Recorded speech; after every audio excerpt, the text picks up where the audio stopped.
మినుము. ఈ మినుము పంటకు వచ్చేసరికి మనకి PU31 మరియు T9 వెరైటీస్ ఎక్కువగా కల్టివేషన్లో ఉన్నాయి.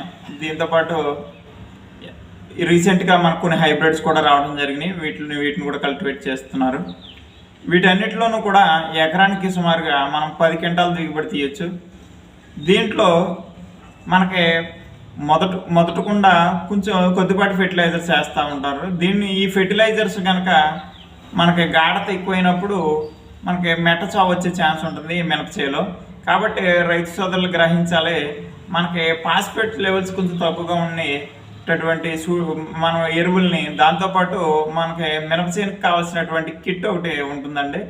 మనం దాన్ని కనుక ఉపయోగించుకున్నప్పుడు ఈ మెట్ట చావు రాకుండా ప్రతి మొక్క కూడా చక్కగా హెల్దీగా పెరిగి మనకి మంచి దిగుబడి రావడానికి, ఎకరానికి 10 క్వింటాలు దిగుబడి రావడానికి మనకి ఛాన్స్ ఉంటుంది. కాబట్టి రైతు సోదరులు గమనించాలి, ఈ మినపచేలకు వచ్చేసరికి రసం పీల్చే పురుగులు మరియు తెల్లదోమ యొక్క ఉధృతి ఎక్కువగా ఉంటుంది. దాంతోపాటు మనకు పూతల పురుగు, కాయదొలుచు పురుగు కూడా ఇబ్బంది పెడతాయి. ఎక్కువగా పూతల పురుగు మనల్ని బాగా డ్యామేజ్ పెడుతుంది ఈ మినపచేలో. కాబట్టి రైతు సోదరులు గమనించాలి, మన ఈ మినుము సంబంధించినటువంటి కిట్లో మ్యాక్సిమం స్ప్రేయింగ్ మందులు, సాయిల్ అప్లికేషన్స్ రెండూ కూడా ఇవ్వడం జరుగుతుంది. ఖచ్చితంగా మనం కిట్ కనుక ఉపయోగించినప్పుడు ఎకరానికి 10 క్వింటాలు దిగుబడి తీయడం ఈజీగా మనం ఈ దిగుబడి పొందొచ్చు అనేసి తెలియజేస్తున్నాం.